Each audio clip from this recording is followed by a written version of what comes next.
Welcome ladies and gentlemen. My name is Peter Mirski. I'm head of the Department Management, Communication and IT. And I welcome you to our first, as we call it, open lecture. It's a lecture that should give our students the possibility to reflect some topics, and in this case, today we will talk about leadership, some topics with practitioners, with experts in their field, with thought leaders. And as a thought leader, also of leadership, I welcome Charly Kleissner to this talk, and I thank you very much, Charly, that you found time to join us and to share your thoughts with us. Well, thank you very much. I'm very pleased to be here and participate in this new format. Okay, thank you, Charly.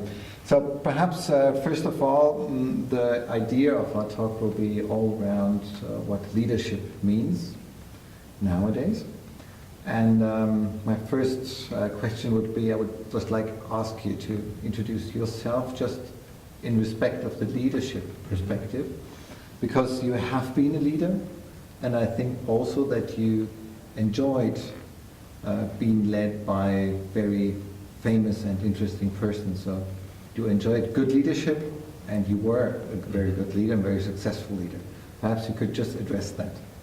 Sure. So I was born in Schwaz, near Innsbruck, and studied computer science in Vienna, Austria. And in 1986, I decided to immigrate to the US, and we immigrated to Silicon Valley. And in Silicon Valley, I had the chance to work both in big corporations, very big corporations, like Hewlett-Packard and Digital Equipment Corporations, which of course have very different leadership styles and objectives and principles on one level than the startup companies that I participated in as a leader and working for great leaders as well.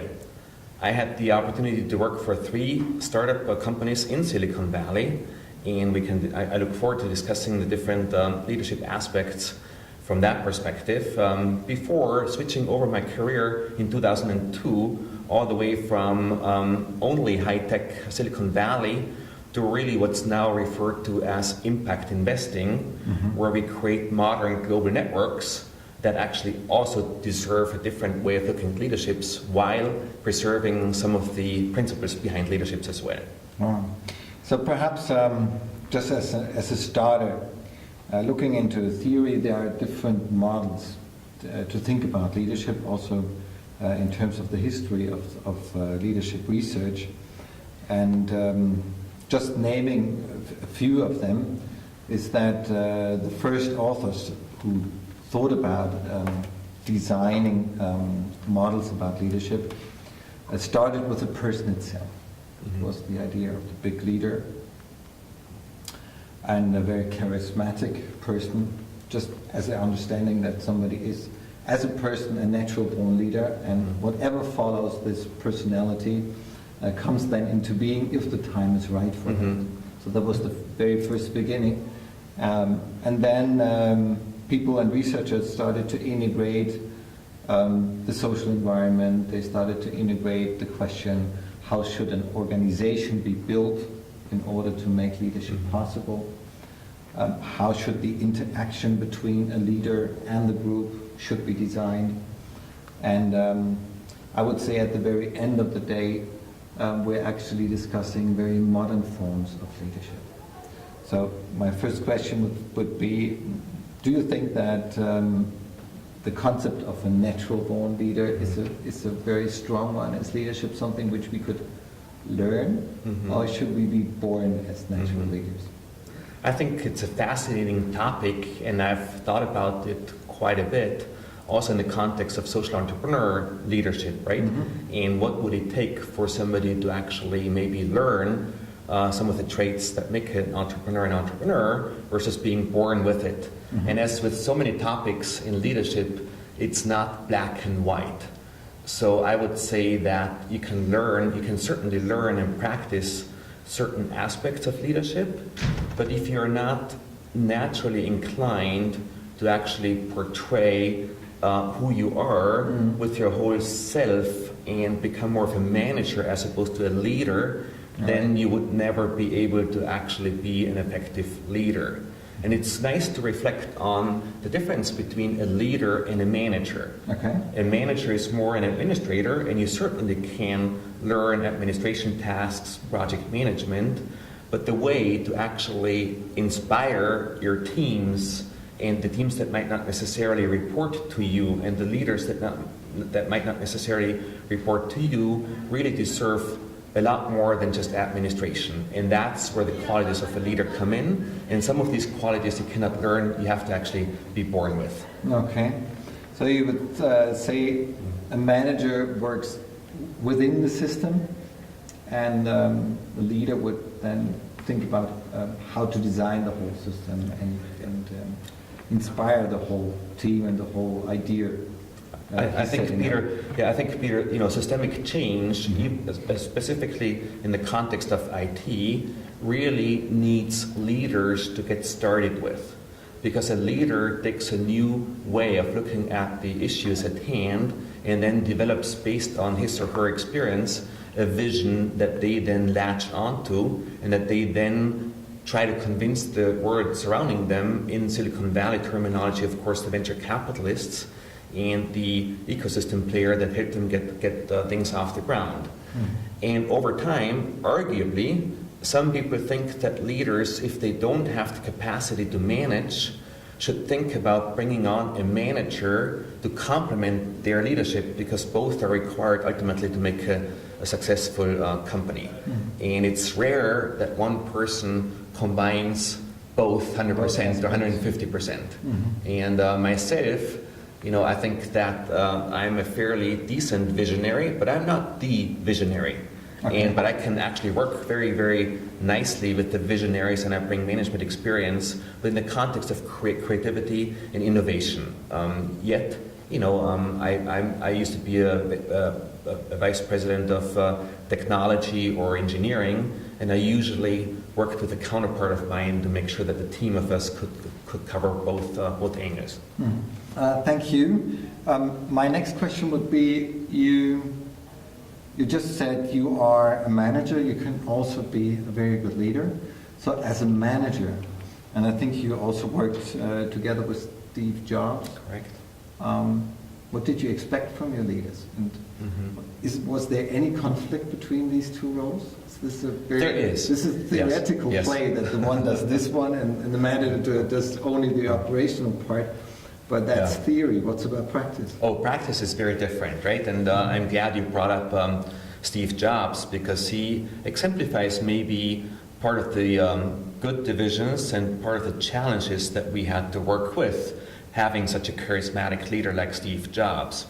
And Steve Jobs, as a matter of fact, so I worked with Steve for about 3.5 years in the context of Next, which is the startup that he founded after he was kicked out of Apple, and then he hired me actually to be the development manager, the director of engineering for developing the operating system, which was called OpenStep at the time.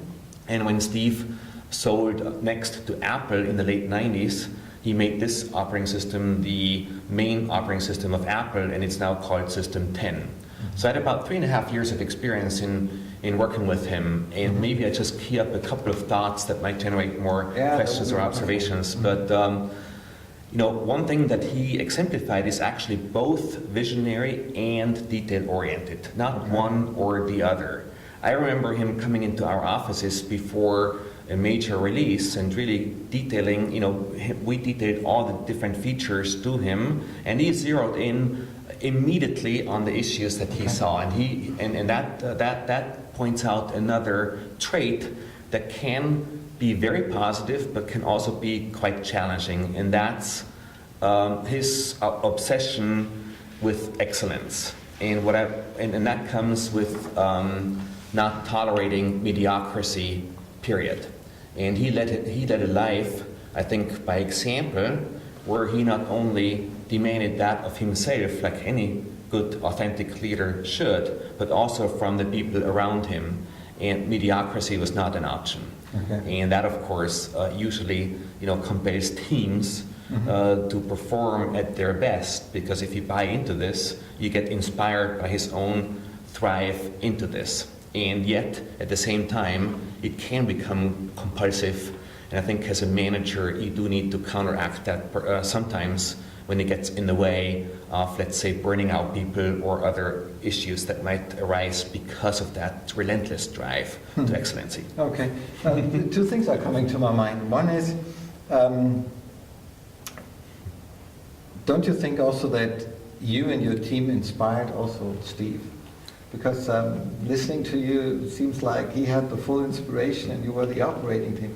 But in my life, it's always kind of a coin with two sides, right? Yeah, that's a good observation, particularly again in the context of Steve Jobs, because he was not an engineer. He was not trained as an engineer.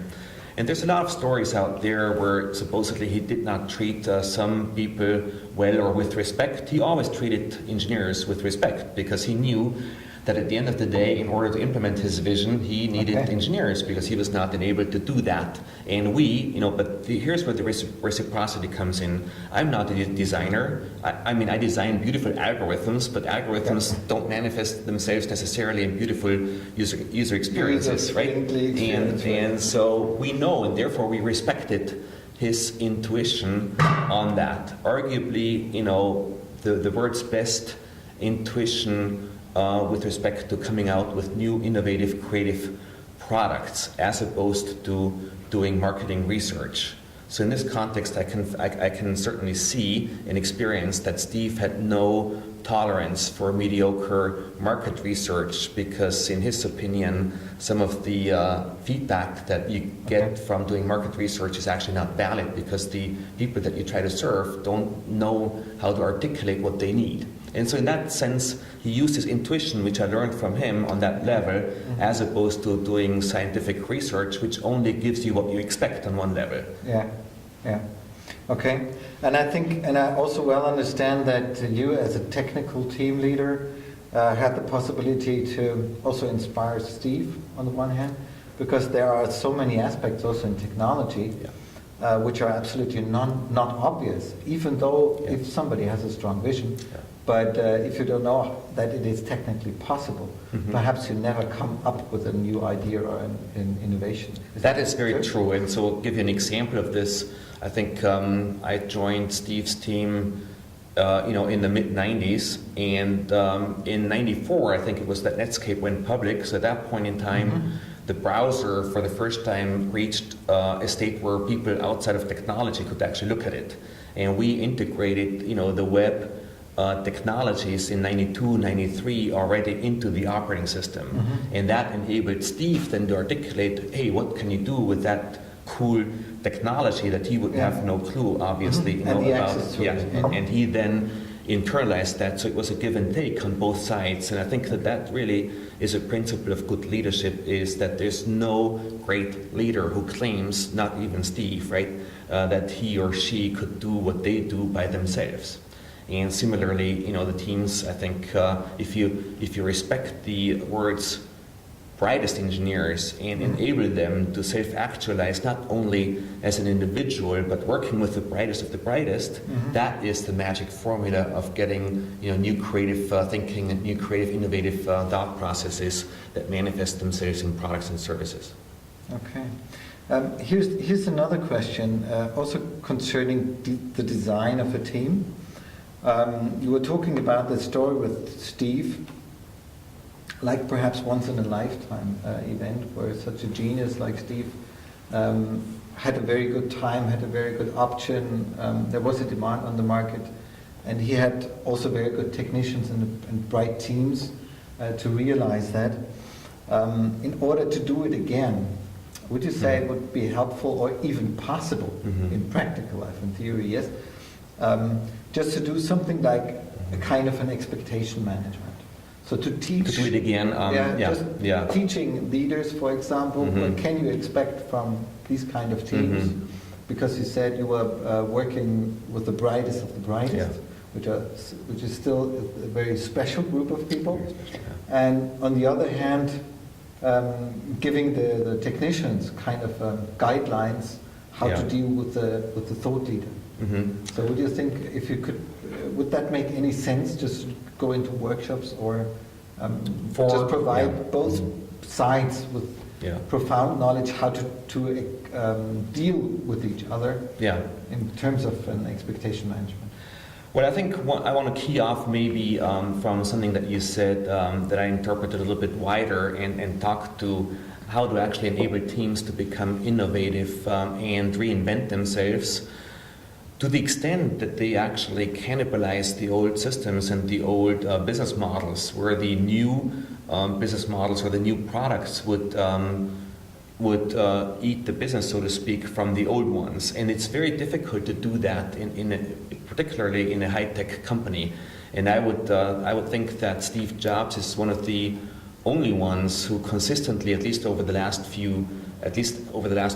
couple of decades, I think, has proven that it's doable to incubate new efforts within the same company by creating a combination of leaders and teams that know how to do that. And there's some tricks that you can do. Okay. One of the tricks is, of course, that there's no class distinction, let's say, between teams working on the old stuff and people working on the new stuff. It's considered both necessary and cool to be able to do that within the culture and the DNA of engineering organizations that Steve and us technologists on his team created, right? And so that, I think, and then coming out with, let's say, a very new innovative product. How do you actually get the consensus and the give and take between the leader and the engineering teams? Because the engineering teams sometimes are not able, like you pointed out, to articulate the vision. And so to do that does require a give and take and a translation in terminology almost.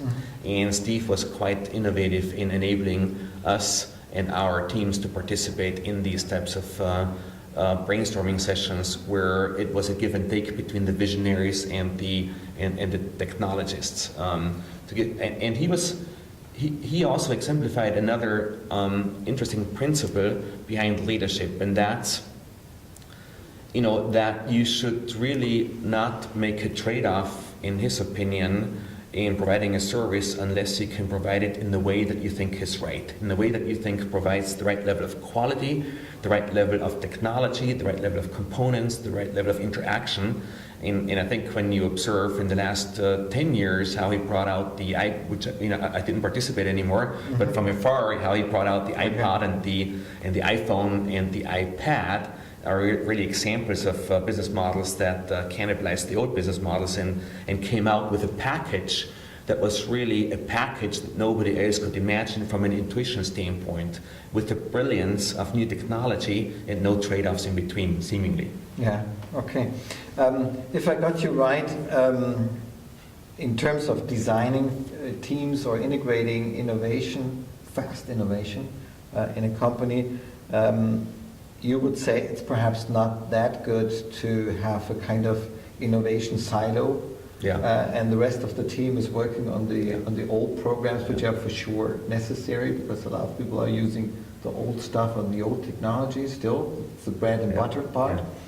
So you would say no innovation silos, but integrate innovators and people who are running the system. Is that what you say? Absolutely. And it went to the point where in the mid-90s, most IT companies started outsourcing QA, quality assurance, to India and other places.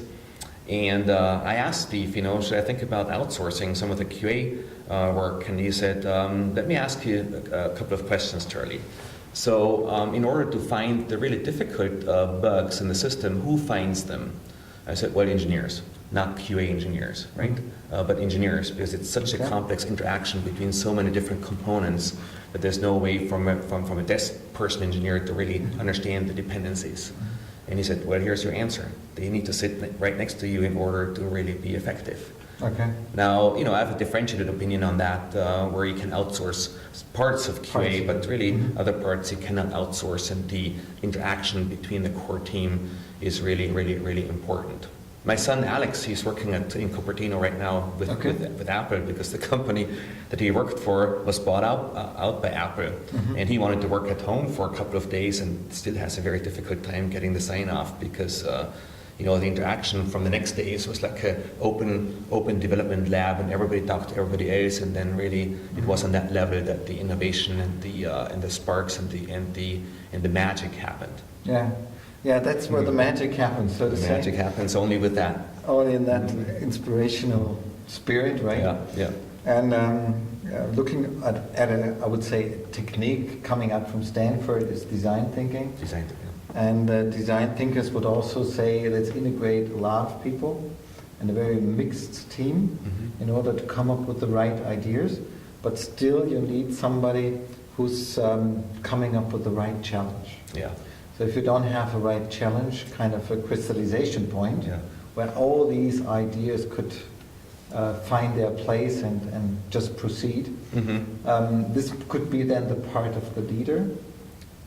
To enable that level of interaction and that level of cross-disciplinary team interaction. And it was interesting, at that point in time, how Steve chose to organize the more global organizations and how we organized it, sort of underneath, because it was very egalitarian on many levels. And I had only about 70, 80 engineers reporting to me for the whole operating system, and we had technical leaders, not managers, right, to really provide the leadership, and that shows you that different great world-class engineers can play different roles in different life cycles of projects. So you don't have a mini manager running and being a big manager all the time. That would not work with an engineering-driven company, and that requires that level of innovation integration. And one time you have one leader, and that leader then serves as a contributor on a different team, and a different, so you can play these different roles in different configurations,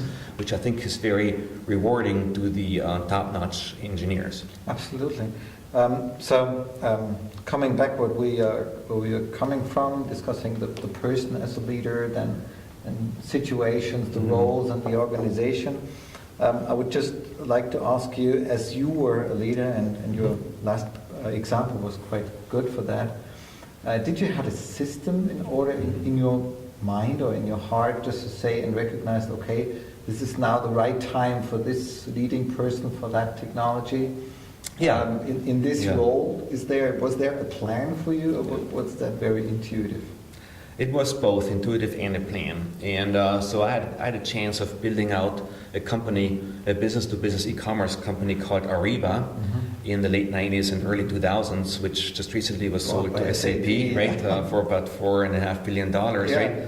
And, nice price. And Dr. Hasso-Plattner could have had it a little cheaper in the late 90s, but that's a different story about leadership maybe. But that actually enabled me in the late 90s to combine what I learned from Steve Jobs about high performance teams and not tolerating mediocrity to management tools that are really new as a manager, and combine that management and leadership capacity to the point where I was able to build engineering teams from about half a dozen people when I started to 700-800 people just in my organization that I organized according to these principles, and I think the results speak for themselves as we built a system and a software system in the 90s that still is arguably best of breed in what it does today. Absolutely, yeah. Okay, so a mixture of intuition. Yeah.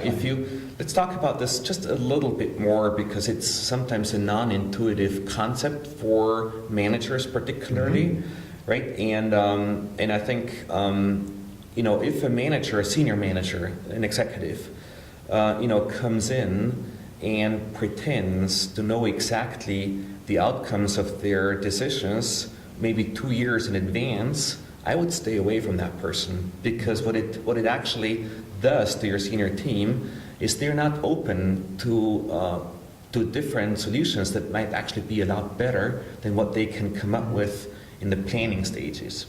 And so I think that really, at the same time, right, having said this, you cannot work without plans. And so that's what really differentiates great leaders from mediocre or bad leaders, is that they know that both is important and necessary in order to come up with innovation and great products. Intuition and planning, not one or the other. So if you only go by intuition, you will most likely, not build something on time with the right level of quality. And if you only go with planning, then you usually ship an engineering product, and I'm not going to name names in this conversation, but it shows. Yeah, it shows. And people will find out the difference when you experience the product and the services. Yeah, absolutely. Yeah. So thank you also for this aspect. My perhaps last question would like to address something I would say, perhaps just a brief outlook to the future. And perhaps we will find time for a next talk just to discuss that into depth.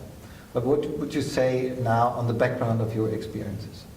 On the background of what you've achieved in your life as a top business, a top technical expert, working with global companies, working with small startups. And now you're coming up with your own network, which has a totally very interesting core, thought core, with very strong principles, but you're perhaps not that, I would say, not the center person, the center of it, perhaps the center in terms of being the thought leader, but not in the management part of it. And your organization is also spread over the world, but actually, from my point of view, I don't see a central building somewhere, a very centralized structure, etc. So, what do you think about designing your dreams and realizing your dreams on the background of what you've achieved and learned from leadership, and how you will practice it in the future?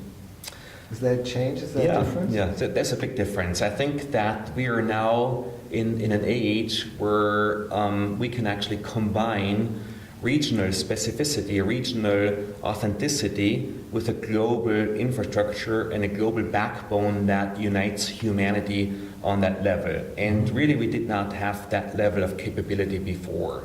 And what I mean by this is that we can now build global networks of people all over the world that respect the regional need for getting together and comparing notes really on the physical level, and also be inspired and collaborate with across continent, across topics, in a way that only the modern networks enable us to do. And I've been very, very inspired by what does it mean to create organizations around the globe that really exemplify that. And maybe as a little teaser before we get to talk about the organizations that I work with and that I co-founded, if you look at Wikipedia as a great example of this, people who disagree with what ultimately ends up being documented in Wikipedia, and they disagree vehemently, they don't know whom to sue, an American concept, the liability, because it's not a single authority behind it, but really distributed intelligence and a distributed content management. And just to still pin that down within our talk today, what do you think, what is the challenge for the new leaders? You're talking about networks and the organizational challenge, which is there, and our wonderful technology really supports us in creating these kinds of knowledge networks. But what do people have to do if they I think the new leader will have to become what I would call an impact leader or conscious leader. And so what that really means is that they need to go beyond the principles that we discussed in really embracing with radical openness the principles of transparency. In a global organization, if you don't manage with full transparency, then you will not be able to actually get everybody to play along the same rules without hierarchies. And in conjunction with authenticity. So if people feel like you have an ulterior motive, and people feel that if you touch them and if you work with them, then you will not be able to be a leader in these modern networks. And that points out the third aspect of it, and that's radical collaboration as opposed to competition. And by really, and that requires, of course, a level of awareness and consciousness that ties it all together. Okay. And still you need then a person who's really symbolizing all that. And only by having somebody who actually exemplifies this and lives it by example. So with transparency comes that everybody can look at how you do things, right? And we have plenty of examples right now where societies are struggling through that and demanding that. And this is a trend that's going to accelerate over time. So modern leaders really need to embrace it and lead with it. There's only very, very limited times of where you can not share, something that you prepare for, and there's legitimate needs for managers to do that, but the time frame is very, very small. Okay. Charly, thank you so much. It was really an honor having you here with us. Thank you very much. It was my honor to be here. Thank you.